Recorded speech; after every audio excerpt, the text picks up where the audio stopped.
Electrical drawing की study करना बताएंगे। इलेक्ट्रिकल ड्राइंग को हम कैसे रीड करते हैं, how to read electrical drawing. और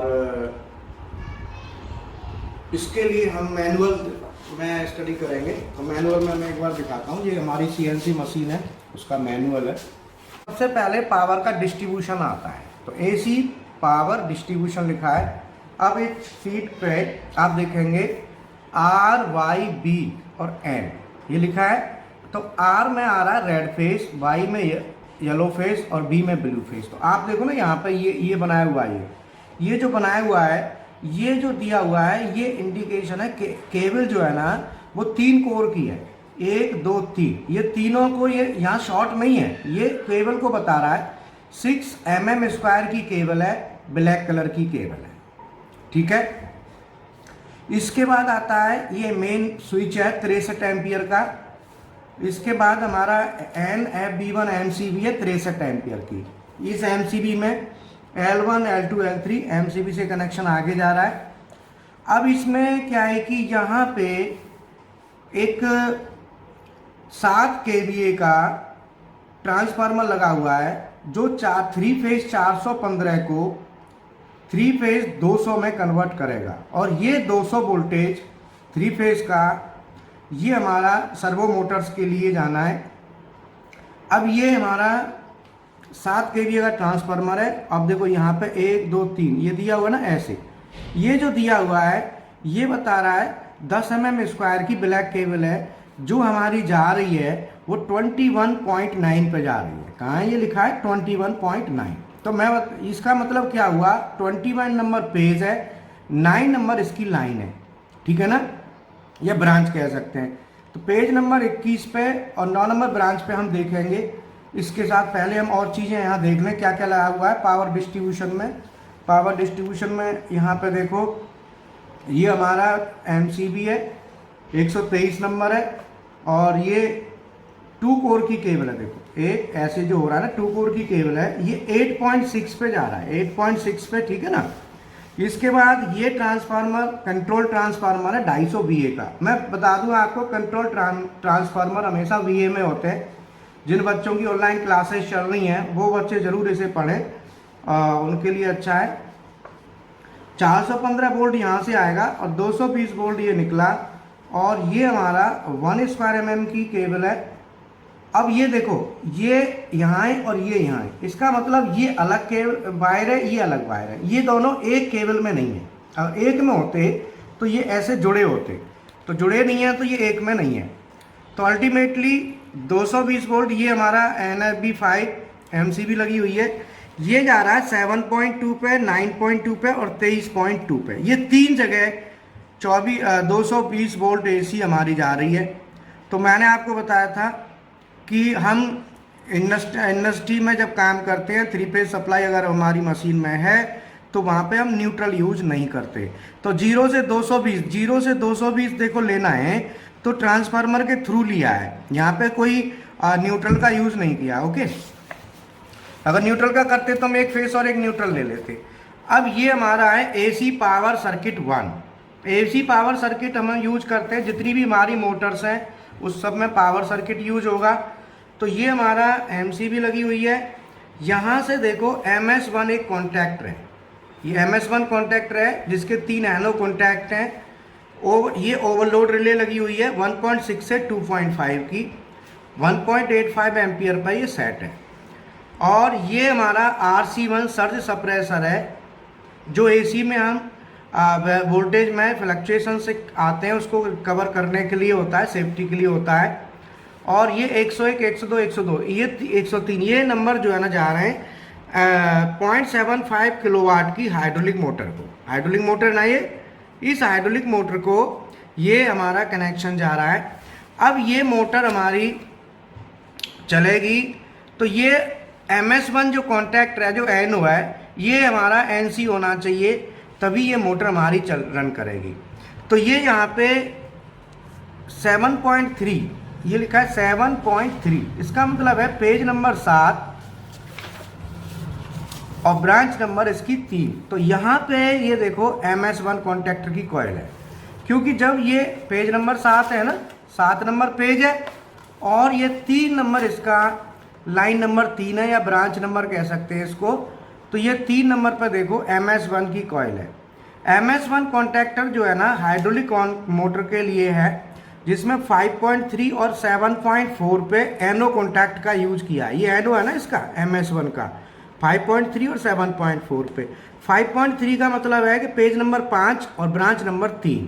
तो पेज नंबर 5 और ब्रांच नंबर 3 में वापस जाएंगे तो ये पेज नंबर 5 है और ब्रांच नंबर 3 पे जो MS1 दिख रहा है ना ये एनो, ये NC बनेगा जब ये कॉयल MS1 की कॉयल ऑन होगी। तो जब ये कॉयल ऑन होगी तो, और दूसरा ये यूज किया गया 7.4 पे। 7.4 का मतलब है कि ये जो 4 है 4 नंबर ये ब्रांच यहीं पे, यहाँ पे देखो ये यूज किया गया है पेज नंबर 7 के 4 नंबर ब्रांच पे। अब ये Y5.0 हमारा ऑन होगा, NC बनेगा, तब तो ये MS1 होगा। तो Y5.0 PLC से आएगा, PLC से Y5.0 आएगा।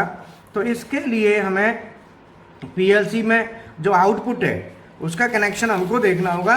Y5.0 जो PLC में हमें जो टर्मिनेशन है उधर हमें हाई मिलेगा तो ये NC बन जाएगा। तो Y5.0 बेसिकली क्या है, E1N1 एक रिले बोर्ड है, E1N1। इस बोर्ड पे वो सिग्नल आता है और वहाँ पे एक रिले होती है जो इंटरमिटेंट रिले जिसको कहते हैं, वो ऑन होती है। तो ये एनो कॉन्टैक्ट बेसिकली उसी का है रिले का। जो Y5.0 तो PLC से आएगा, CNC से, और ये उस रिले के कॉइल को ऑन कराएगा Y5.0, और जो उसका एनो कॉन्टैक्ट है ये वाला, ये NC बनेगा। ठीक है, अब हम आगे चलते हैं। इसमें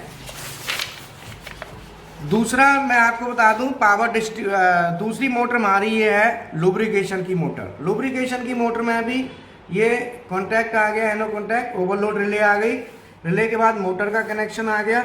अब ये देखो इसमें MS2 कॉन्टैक्टर है, MS2 ऑन होना चाहिए तो ये मोटर चलेगी। तो MS2 कॉन्टैक्टर ऑन होने के लिए हमको क्या करना पड़ेगा, MS2 कॉन्टैक्टर का हमें देखना होगा, ये 7.5 पे है, 7.5 लिखा है ना, तो ये 7.5 पे इसकी कॉइल मिलेगी। तो पेज नंबर 7 और 5 नंबर इसकी ब्रांच है, ये 5 नंबर देखो ब्रांच है। तो ये जो है MS2 के साथ में जो RC लिखा है, RC स्नेवर सर्किट है, ये सेफ्टी के लिए होता है। अब ये हमारा Y5.2 अगर हमारा ऑन होगा तो अल्टीमेटली MS2 ऑन होगा। अब MS2 कहाँ यूज किया है, ये देखो 5.7 पे यूज किया गया है। तो 5.7 कहाँ है, पेज नंबर 5 और 7 ब्रांच नंबर 7, पेज नंबर 5 और ब्रांच नंबर 7, 5 नंबर पेज है 7। इस तरीके से ये कूलेंट की मोटर है, ये देखो कूलेंट की मोटर है, इसमें वही हमारा ये हमारा यूज किया गया है यहाँ पे ओवरलोड रिले 3 यूज किए, और ये कॉन्टैक्ट है MS3 7.7 पे, 7.7 पे इसकी कॉइल है, वो हम देखेंगे 7.7 का है हमारा MS3। ठीक है ना, पेज नंबर 7 और ब्रांच नंबर 7 यहाँ पे। तो अल्टीमेटली MS3 ये भी RC है। Y5.3 ऑन होगा तो Y5.3 हमारा ऑन होगा तो ये चलेगा। इस तरीके से हमारे दो ये भी कॉन्टैक्टर्स की कॉइल हैं, ये वाली और ये वाली जो टरेट की हैं, ये हमारे ये सर्किट है, इसको आप देखें, इसको पढ़ें।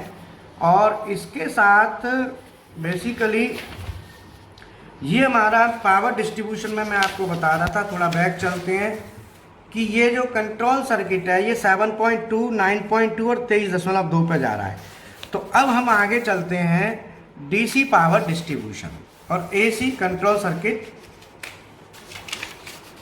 2। इसमें कोई ज़्यादा वो नहीं है, तो इसमें ज़्यादा लाइट वाइट का ये बस लैम्प वगैरह है, छोड़ो इसको। ये देखो DC power distribution. DC power distribution में मैंने आपको बताया था कि SMPS हम लगाते हैं, तो यहाँ 2 SMPS लगाएं, एक SMPS 1 है और दूसरा SMPS 2 है। अगर ये SMPS 1 को क्या है कि ये 200 हमको 220 वोल्ट चाहिए AC, उसको 24 वोल्ट में कन्वर्ट करेगा। अब 220 वोल्ट AC फेस और न्यूट्रल हम यूज नहीं करेंगे, मैंने आपको बताया था ना। तो ये देखो 124 नंबर और 125 नंबर तार है, ये 220 का है 124, 125 है 0 वोल्ट का। ये 4.11 और 4.12 पे है। अब 4.11 और 4.12 करेंगे तो पेज नंबर 4 पे जाओ, 4 नंबर पेज ये रहा।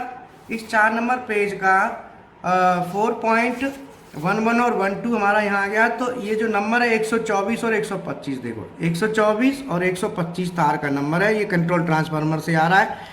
मैंने आपको बताया था, फिर तो बता रहा हूँ कि न्यूट्रल को यूज़ नहीं करते हैं, 220 वोल्ट लेना है तो ठीक है। अब इसमें ये पेज नंबर कितना है, 9.2 पर ये मिल गया हमें। अब 3 जगह जा रहा है, इधर भी और इधर भी है। अब ये दूसरा क्या है कि एसएमपीएस, दूसरा एक एसएमपीएस ये लगा हुआ है, इससे फिर प्लस 24 वोल्ट डीसी और 0 वोल्ट डीसी निकली। ये सीएनसी सप्लाई है CP1 पे, जो सीएनसी कंट्रोल यूनिट होता है उसके CP1 पे जाएगी। 201 और 200 नंबर तार है 10.1 पे, ये कहाँ है 10.1। तो ये पेज नंबर 10 ये रहा। 10.1 में हमारा यहाँ पे हमारा CP1 कनेक्टर है, ये देखो 200 और 203 नंबर टू CNC कंट्रोलर जा रही है। इसके बाद दूसरा SMP पावर सप्लाई लगी हुई है, SMPS है, ये भी 5 एम्पियर का है। ये PLC इनपुट आउटपुट सप्लाई के लिए ये जा रहा है 200-250 नंबर तार है, ये भी 24 वोल्ट DC है।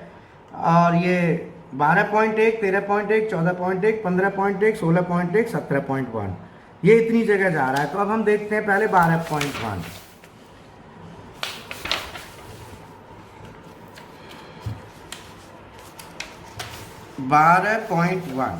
ये देखो 250 नंबर तार है 9.9 और 200 नंबर तार है 9.10, ठीक है।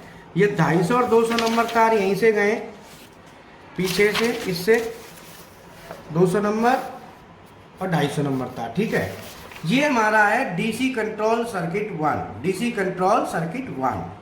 तो डीसी कंट्रोल सर्किट है, इसमें 24 वोल्ट डीसी है। तो जितने भी हमारे आउटपुट निकलते हैं वाई, वो रिले पे जाते हैं और रिले का एनो कॉन्टैक्ट यहाँ पे लिया गया है। E1N1 रिले बोर्ड है और E1N1 से P505 इस रिले का एनो कॉन्टैक्ट है।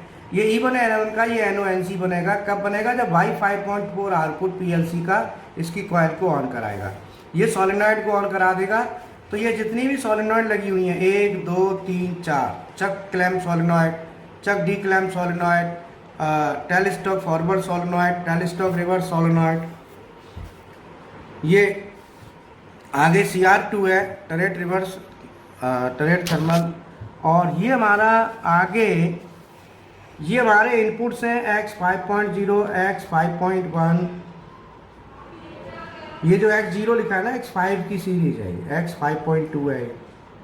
तो ये बेसिकली इनपुट्स हैं। ये इनपुट आ रहा है हमारा, पहला इनपुट कहाँ से आ रहा है, ओवरलोड रिले लगा रखी हैं 1 2 3 4, चारों ओवरलोड रिले को सीरीज में करके और एक इनपुट बना दिया। अगर आप चारों अलग अलग करते तो अल्टीमेटली क्या होता है, इसमें हमें ज़्यादा इनपुट चाहिए होते। तो चारों को सीरीज में कर दिया है, कोई भी रिले ट्रिप करेगी तो ये सिग्नल हट जाएगा। MS1 का एनो कॉन्टैक्ट लिया है, ये हाइड्रोलिक ऑन कन्फर्मेशन का है। हाइड्रोलिक मोटर ऑन होगी तो हाइड्रोलिक ऑन होने के बाद ये NC बनेगा, NC बनेगा तो ये कन्फर्म। ये प्रेशर स्विच 1 है, लुब्रिकेशन का है, एक इनपुट इसका लिया है, ये लुब्रिकेशन लेवल का है, ये X5.3। ये टरेट के हैं, टरेट के स्टेशन होते हैं 1, ये बिट हैं, बिट 1 2 4 8 पैरिटी स्ट्रोक, इसका पूरा डिटेल है। और ये एक प्रॉक्सिमिटी सेंसर, ये टोटल टरेट का सेक्शन है, जो सिग्नल जो हमारी सप्लाई आ रही है टरेट को। आगे जो है ना, ये सभी इनपुट्स हैं, चक क्लैम्प डी क्लैम्प का, और ये प्रॉक्सिमिटी लगाए हुए हैं, PNP है, ये PNP है, ये प्रेशर स्विच है। इस तरीके से ये इनपुट शीट है अगली, और ये हमारा आउटपुट शीट है। आगे जो है ना, ये IO बोर्ड कनेक्शन है, जो IO बोर्ड है जो CNC का, वो है जहाँ पे JD1B JD1A कनेक्शन देख रहे हैं। ये CNC का IO लिंक है, JD1A से JD1B में आया। और ये मशीन कंट्रोल MCP है, मशीन कंट्रोल पैनल से है, ये IO बोर्ड से जा रहा है। और JA3 MPG के लिए जा रहा है, ये MPG से सीधा कनेक्शन यहाँ आएगा, ठीक है। और ये हमारा जो केबल्स हैं, CE56-1 FRC कनेक्टर है, ये भी CE57-1 FRC कनेक्टर है। ये IO बोर्ड से E1N2 रिले बोर्ड को जा रहा है, और ये E1N1 रिले, जो मैंने बताया था E1N1 E1N2, वो ये है, ये E1 N1 रिले बोर्ड है, ये E1 N2 रिले बोर्ड है। तो basically power connection of CNC machine, ये कनेक्शन केबल है और ये हमारा SVPM टोटल कनेक्शन डायग्राम है SVPM का, सर्वो वोल्टेज पावर मॉड्यूल है, जिसमें ये हमारे JF3 JF2 JF1 x axis, ये Z एक्सिस और तीसरा एक्सिस में यूज नहीं है। ये हमारा मैग्नेटिक कॉन्टैक्टर है, AC रिएक्टर लगा के कनेक्शन आ गया। और ये हमारा बेसिकली आप देखो सर्किट है, पावर आ रही है 2L1 2L2 2L3, ये 4.6 है, ये हमें 200 वोल्ट आ रही है 3 फेज की। यहाँ से MS7 कॉन्टैक्टर है, ये ऑन होगा, MS7 AC रिएक्टर होगा, AC रिएक्टर के बाद सप्लाई यहाँ चली जाएगी। और ये बेसिकली हमारा CX3 टर्मिनल है, रेडी का टर्मिनल है। और हमारा यहाँ पे CX4 ये ड्राइव इमरजेंसी के लिए है। तो ये हमारा बेसिकली कनेक्शन हो गया। MS7 कॉन्टैक्टर जो है ना, जो MS7 लगा हुआ है, ये कॉन्टैक्टर यहाँ से ऑन, ये यहाँ होगा। CX3 जब NC बनेगा तो ये ऑन होगा, ये सब सिग्नल आ रहा है इसका, ठीक है ना। तो बेसिकली आगे जो देखते हैं हम इसका कनेक्शन, ये इसका K14 केबल कनेक्शन है। ये हमारा पावर की केबल है मोटरों की, K21। और ये हमारा आगे अगर हम एम कोड इसका बात करते हैं टरेट वाली, तो ये हमारा टर्मिनल स्ट्रिप है, ये सभी टर्मिनल स्ट्रिप्स हैं। और ये सिलेक्शन स्विच हो गया, ये हमारा हाँ टरेट एल कोड है। टरेट में मैंने बताया था X 5.4 X 5.5 5.6 5.7 X 6.0 X 6.1, 1 2 3 4 5 6 input है। तो टरेट स्टेशन 1, टरेट स्टेशन 2 3 4 5 6 7 8, तो ये BCD कोडिंग के साथ यूज होते हैं। जैसे स्टेशन 1 आना है तो ये वाली बिट हमारी पैरिटी की बिट है, ये स्ट्रोब की बिट है। और ये हमारा बिट 1 2 4 8, तो स्टेशन 1 के लिए ये वाली बिट हाई होगी तो 1 आएगा, 2 के लिए हमारी ये बिट हाई होगी, 3 के लिए ये दोनों होंगी तो 3 होगा, क्योंकि इससे 1 होगा और इससे 2 होगा तो टोटल 3 हो गया। 4 के लिए ये बिट हाई होगी, बिट 4, 5 के लिए बिट 4 और बिट 1, 6 के लिए बिट 4 बिट 2, 7 के लिए बिट 4 बिट 2 बिट 1 और 8 के लिए हमारी बिट नंबर 8, ठीक है। पैरिटी जो है आप देखो, पैरिटी या तो ओड होती है या इवन होती है। यहाँ पे टरेट स्टेशन आप देखो, एक बिट हाई हो रही है तो 1 है, यहाँ एक हाई हो रही है तो 1 है, यहाँ 2 बिट हाई है, 1 2, जहाँ 1 हो रहा है ना ये दोनों, तो यहाँ पे 0 है। इसका मतलब हमारी पैरिटी ओड है। मतलब ओड का मतलब होता है 1 3 5 7, अगर 1 3 5 7 है तो ओड पैरिटी है, 2 4 6 8 है तो इवन पैरिटी है। तो यहाँ पे 1 है, हाई है, यहाँ 1 और 1 2 बिट है तो 0 है, 2 बिट है 0 है, 3 बिट है तो 1 है, हाई है। इसका मतलब 1 3 5 7 पे हाई है। तो जो पैरिटी है ये हमारी ओड है, ओड पैरिटी है। और ये स्ट्रोब है। स्ट्रोब क्या है, सभी में हाई होगा। तो स्ट्रोब एक सिग्नल होता है जो प्रत्येक इंडेक्स से थोड़ी पहले ये ऑन होता है। इसको हम सेट कर सकते हैं जितना चाहें। तो ये क्या है कि हाइड्रोलिक टरेट जो होते हैं, हाइड्रोलिक टरेट में पहले रैपिड चलता है, फिर जहाँ पे करीब 4 5 6 डिग्री पहले स्लो हो जाता है, फीड वाला ऑन होता है। तो स्ट्रोब क्या है कि एक सिग्नल देता है, वो हर इंडेक्स में एक सिग्नल देता है, तो सब में हाई हाई दिखाई दे रहा है, ठीक है ना। तो बेसिकली ये हमारा आगे कनेक्शन है। E1 N1 बोर्ड वगैरह का डिटेल है, ये आप छोड़ो। इसके बाद आ जाओ आप यहाँ पे, ये मशीन के अलार्म्स हैं। अलार्म 0 1 2 3, ये अलार्म्स देखो, ये पूरे अलार्म्स का डिटेल है। अलार्म्स के बाद आ जाओ फिर यहाँ पे। अब यहाँ पे सभी डिटेल है। X 5.0 ये रजिस्टर है 800.0 पे गया हुआ है। तो X 5.0 हम इनपुट करेंगे, ये इनपुट हमारा PMC से होगा और इसको जब CNC में मूव कराते हैं तो मूव कमांड इसमें यूज होती है। तो डाटा रजिस्टर मूव होता है, जो वैल्यू 5.0 है ये R 800.0 में जाके मूव होगी। तो ये क्या है कि जो हमारी वैल्यूज़ हैं ये सब, इनके लिए मूव कमांड हम यूज करके रजिस्टर में वैल्यू ले लेते हैं। X 5.1 को मूव करा के 800.1 रजिस्टर में 800.1 में ले लेंगे। तो इसका मतलब X 5 जो है ना, ये 8 बिट का रजिस्टर है, जिसको हम बाइट कहते हैं, ऑक्टल भी कहते हैं। ये चला जाएगा R 800 में। इसका मतलब है कि अगर x 5.1 पहली बिट है तो ये R 800.1 होगा, x 5.2 दूसरी बिट है तो ये R 800.2 होगा। इस तरीके से 800 के बाद आ जाता है x 5 के बाद x 5.1 6 सॉरी x 5 के बाद x 6 को R 801 में कन्वर्ट किया है, x 7 को R 802 में मूव करा दिया है। ठीक है, तो रजिस्टर्स में ये मूव किया, रजिस्टर में मूव करके फिर ये हमारा CNC को जाता है। ठीक है ना, तो ऐसे ही x है, ये भी x के एड्रेस है पूरे इनपुट एड्रेस, और ये हमारा डिटेल्स है, क्रॉस रेफरेंस डिटेल्स है, और इसमें y भी होगा शायद, y ना, y आउटपुट भी है। देखो y जो है ना, y 7.0 हमारा, y यहाँ से शुरू है, यहाँ देखते हैं ना, x यहाँ हो गया, y इधर, ये रहा y 5.0, तो y 5.0 हमारा R 900.0 पे शिफ्ट हो रहा है। ठीक है, तो इसका मतलब y5 जो रजिस्टर है वो R 900 पे जा रहा है, y6 है वो R 901 पे जा रहा है। तो इस तरीके से ये मैनुअल को हम पढ़ते हैं, तो बाकी ये डिटेल्स क्रॉस रेफरेंस है। तो फ्रेंड्स मैं आपको बता दूं कि ये CNC मशीन का हमारे पास क्या ट्रेनिंग है, जिसमें मशीन पे हम प्रैक्टिकल करा के ट्रबल शूटिंग कराते हैं। और अभी क्या है कि ऑनलाइन क्लासेस होने से हमें फ़ायदा होता दिख रहा है। वो क्या फ़ायदा होता दिख रहा है कि कई बच्चे जो यहाँ आ नहीं सकते बट उनके पास मशीनें हैं, तो वो मशीन एक बार, हमारे पास भी मशीन है तो हम अपनी मशीन पे आपको दिखाएंगे करके, आप इस मशीन पे आराम से देख सकते हैं। और इस पे क्या है कि जब आप करेंगे तो मैं करके आपको दिखाऊंगा, तो आप अपनी मशीन पे जाके कर सकते हैं।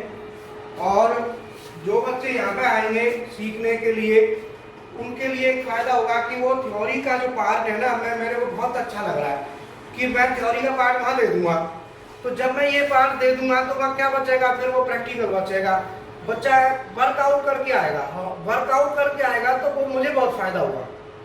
मुझे अभी क्या होता है, बच्चे सीखने आते हैं, बच्चे बेसिक तक ही रह जाते हैं, बेसिक को ही सीखने में बहुत टाइम लग जाता है। मुझे भी बड़ा अफसोस सा होता है कि आगे एडवांस नहीं मिल पाया। तो मैं चाहता हूँ कि ये जो चीज़ है ना, ये बच्चे को पहले मिले, तो मैं इसीलिए चाहता हूँ कि बच्चे जो है ना पहले ये चीज़ें करें। अब देखो, अब ये सिस्टम वाली बटन हमने दबाई, सिस्टम वाली बटन दबा के PMC वाली बटन दबाई, PMC लैडर दबा दिया। अब क्या है कि PMC लैडर में मैं आपको दिखाता हूँ, देखो ये मूव है ना। अब ये हमारा जो वैल्यू है R 801, R 802, ये जो हमारा कमांड मूव हो रही है, देखो जो मैं आपको बताई थी X वाली, ये सभी कमांड है। R 800 रजिस्टर नंबर 800 में इनपुट हमारा मूव हो रहा है। अब इसमें ये 8 बिट का है, 1 2 3 4 और 1 2 3 4। तो ये हमारे जो वैल्यू है, जो X वाली वैल्यू, वो इधर मूव करेगी R 800 में। X 5 वाला बताया था ना, X 6 वाला R 801 में। ये हमारे बेसिकली जो कमांड्स हैं ये हमारे मूव करेंगे। और इसके साथ साथ जितने भी ब्लॉक्स हैं, ये लैडर को पढ़ना, पूरा कंप्लीट लैडर को पढ़ना बताया जाएगा, जिसमें आपको प्रत्येक कमांड का, ब्लॉक का, सभी इंस्ट्रक्शंस का बताया जाएगा, और लैडर कैसे बनता है CNC का, वो सब इसमें कवर होगा। लेकिन इसके लिए ये वर्कआउट आपको पहले करके आना पड़ेगा, क्योंकि यहाँ पे बड़ी दिक्कत आती है। अभी मैं और कुछ कमांड्स और बताता हूँ, जैसे इसमें ये सब मूव के देखो, सारे मूव रजिस्टर्स हैं, सब 8। ये जो हमारा जो ब्लॉक है, फंक्शनल ब्लॉक है, सब 8 के नाम से मूव है। ठीक है ना। ये सब 10 है, जंप का है, ये जंप कमांड के लिए यूज होता है। ये सब 3 टाइमर है, ये इंस्ट्रक्शन है टाइमर। तो ये जो टाइमर है हमारा, PLC में आपने देखे होंगे 2 तरह के टाइमर होते हैं, एक तो कांस्टेंट वैल्यू का टाइमर होता है, एक होता है वेरिएबल वैल्यू का। तो ये टाइमर हमारा कांस्टेंट वैल्यू का टाइमर नहीं है, वेरिएबल का है। देखो आप ना यहाँ पे क्या करते हैं, वैल्यू चेंज कर सकते हैं लेकिन ये HMI से चेंज होगी। वो हम यहीं से HMI मीन्स ये HMI पैनल ही है, यहीं से चेंज करेंगे। और जो कांस्टेंट वैल्यू के टाइमर होते हैं वो सब 3 जो है ना, ये वेरिएबल वैल्यू का टाइमर है। एक होता है सब 24, मैं दिखाता हूँ शायद यहाँ पे, और ये हमारा Y27, Y28, ये सब हमारे मूव हैं, मूव ब्लॉक्स लगाए हुए हैं, ठीक है ना। जो X और Y का जो मैंने बताया था, ये टाइमर 24 देखो आ गया ना, टाइमर B, ये कांस्टेंट वैल्यू का टाइमर होता है। तो यहाँ पे वैल्यू हमको एक बार देनी होती है, वो वैल्यू फिर कांस्टेंट रहती है, वो चेंज नहीं होगी, वो लैडर से ही होगी चेंज। लेकिन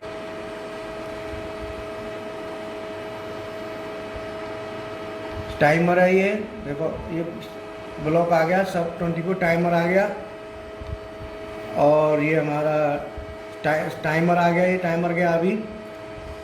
और इसके बाद आता है हमारा डी टाइमर, हाँ एंड। ये हमारा सब 3 ये टाइमर है। जंप जो हमने लगाया था ना, वो जंप यहाँ पे एंड हो रहा है, देख रहे हो ना, जंप ई सब 30, ये सब 30 है। और ये सब 2 है, ये एंड का होता है, SUV सब 2, ये इंस्ट्रक्शन ब्लॉक एंड के लिए होता है। अब देखो ना, ये एंड के लिए एंड लिखा है ना, तो सब 1 सब 2 ये एंड के लिए होते हैं। ये सब 3 जंप को एंड, जंप को एंड करता है। तो हमें जब कोई जंप कराना होता है ना, तो जंप मैंने कराया था, आपको दिखाया था ना इंस्ट्रक्शन, वो इंस्ट्रक्शन यहाँ पे क्लोज हो रही है। तो फ्रेंड्स ठीक है, तो इस तरीके से मशीन की पूरी स्टडी करने के लिए पहले क्या है कि थोड़ी दिक्कत थी, अब मुझे इसमें बहुत हेल्प मिल रही है। ऑनलाइन क्लासेस से क्या है कि आप जो भी यहाँ पढ़ के ऑनलाइन करके वो आपका करेंगे ना, तो मुझे क्या है कि इजी हो जाएगा यहाँ करने में। फिर आप एडवांस कर सकते हैं, चीज़ें पूछ सकते हैं। नहीं तो क्या है कि वो बेसिक यहीं से आके बेसिक से ही पढ़ना शुरू होता है, तो बड़ी दिक्कत आती है। तो मुझे बहुत बढ़िया लगा। मैं तो अभी ऑनलाइन क्लासों के थ्रू ही प्रैक्टिकल करने यहाँ आओ, मशीन पर मैं प्रैक्टिकल करके दिखाऊंगा, फिर प्रैक्टिकल करने आओ, तो उसमें क्या आपको समय भी कम लगेगा, कम समय में हो जाएगा। और जो बच्चे नहीं भी आना चाहते अपनी मशीन पर वहाँ कर लो, मैं मशीन पर करके दिखाऊंगा यहाँ।